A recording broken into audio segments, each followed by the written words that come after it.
The lights of New York society dim just a little.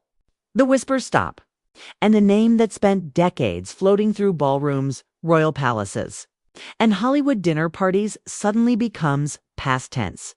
Lee Radziwill was gone. She was 85 years old when she passed away, but her death didn't feel like the quiet fading of a socialite from a bygone era. It felt like the closing chapter of a life that had always lived in the shadow of something bigger, and yet somehow managed to shine on its own terms. But what truly stunned people wasn't just her death. It was what she left behind. Because when the will was revealed, it became clear that Lee Radziwill, sister of Jackie Kennedy, confidant of princes, muse to designers, friend to the most powerful people in the world, made one final, deeply personal decision. She left her entire fortune to just one person. And that choice says more about her life, her losses, and her quiet heartbreaks than any gossip column ever could. To understand why this decision shocked so many, you have to understand who Lee Radziwill really was. Not the headlines version, not Jackie Kennedy's younger sister, but Lee, born Caroline Lee Bouvier. She grew up in a world of privilege, polish, and expectation. The Bouvier sisters were raised to be dazzling, educated, elegant, fluent in charm. Jackie was the older one, the serious one. The future First Lady, Lee, was the younger one, the spark, the rebel, the one who wanted more than polite applause. From the outside, Lee Radziwill's life looked like a dream. She married a Polish prince and became royalty in name. She moved effortlessly through European high society. Designers dressed her. Artists adored her. Truman Capote counted her among his swans. Andy Warhol photographed her. Fashion houses chased her approval, but behind the glamour was a woman, constantly fighting a quiet comparison she could never escape. Jackie, no matter where Lee went, Jackie followed, not physically, but in reputation. Jackie was history. Jackie was America's sweetheart. Jackie was Camelot, Dot, and Lee. Lee was the sister. That shadow shaped her entire life. She tried acting. It didn't work out. She tried interior design, fashion, public relations. Some successes, some failures. Each new chapter felt like an attempt to carve out an identity that belonged to her alone. And yet, through it all, Lee remained deeply loyal to her family, especially to her children. Lee had 2 children with Prince Stanisław Radziwill, a son, Anthony, and a daughter, Anna Christina. And this is where the story takes a turn that feels less like celebrity, gossip, and more like quiet tragedy. Her son Anthony was the love of her life. Friends said Lee adored him in a way that went beyond pride. He was her anchor, her proof that something in her life was truly hers. In 1999, Anthony Radziwill died at just 40 years old after a long battle with cancer. Lee never fully recovered. People close to her said that something inside her cracked that year, something that never quite healed. She carried herself the same way. She still attended events, still smiled for cameras. But the laughter had an echo now, a hollowness, after Anthony's death. Lee's world became smaller. And then, years later, another devastating blow. Her sister, Jackie, died in 1994. The person who had defined so much of Lee's life as rival, mirror, and emotional constant was suddenly gone too by the time Lee reached her final years. Most of the people who had defined her story were already ghosts, so when she passed away in 2019, the assumption was simple. Her estate would be divided: friends, extended family, charities, maybe even distant relatives. That's how it usually goes in families this prominent. But that's not what happened. Instead, Lee Radziwill left her entire fortune to just one person, her daughter, Anna Christina Radziwill. No complicated split, no long list of beneficiaries, no grand gestures to society, organizations, or fashionable causes. Just her daughter. To some, it seemed obvious. To others, it was shocking. Why not spread the wealth? Why not honor her sister's legacy? Why not include godchildren, friends, or institutions that had shaped her life? But if you really look at Lee's life, the choice starts to make emotional sense. By the end, Anna Christina was all she had left. Her son was gone. Her sister was gone. Her husbands were gone. Many of her closest friends had already passed. The glamorous social circle that once defined her had slowly thinned with time. Anna Christina wasn't just her daughter. She was her last living piece of the family Lee had built for herself. And perhaps more importantly, she was the one person who knew Lee not as a socialite, not as a princess, not as Jackie's sister, but as a mother.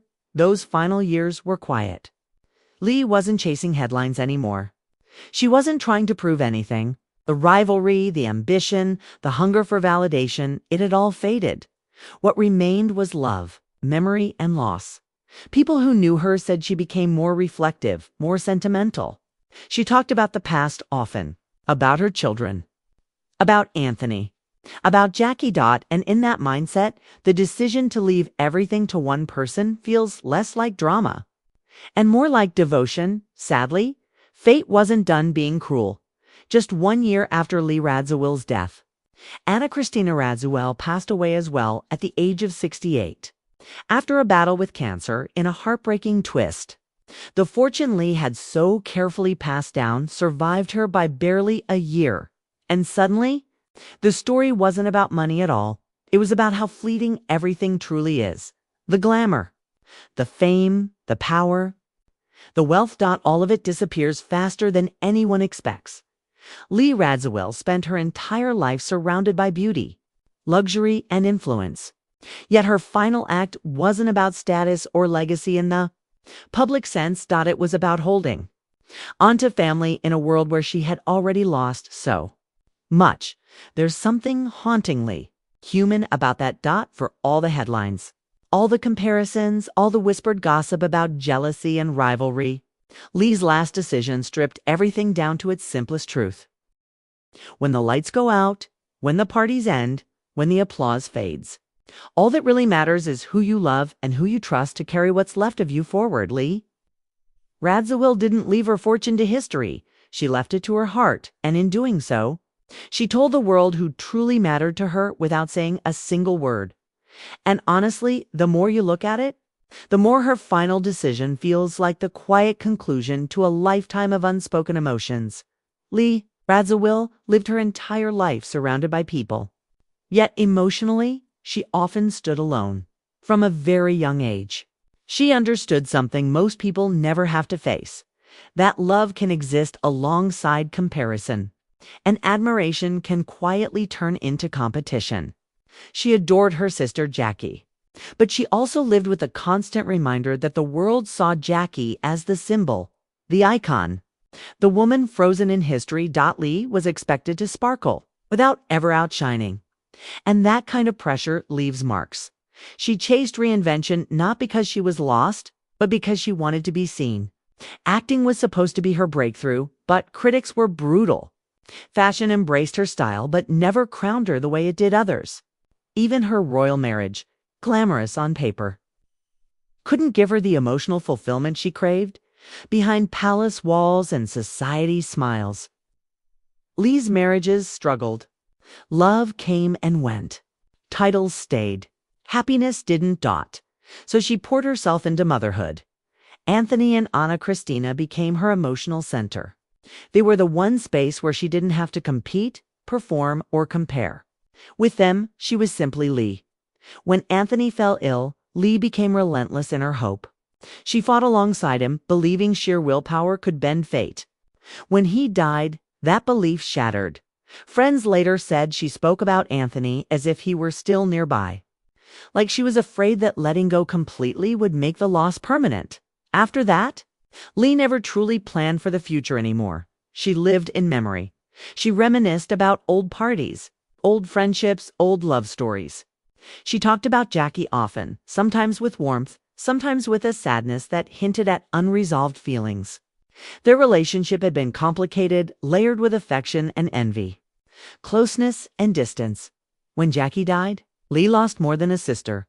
She lost the person who had defined her role in the world. Without Jackie, there was no comparison, but there was also no mirror.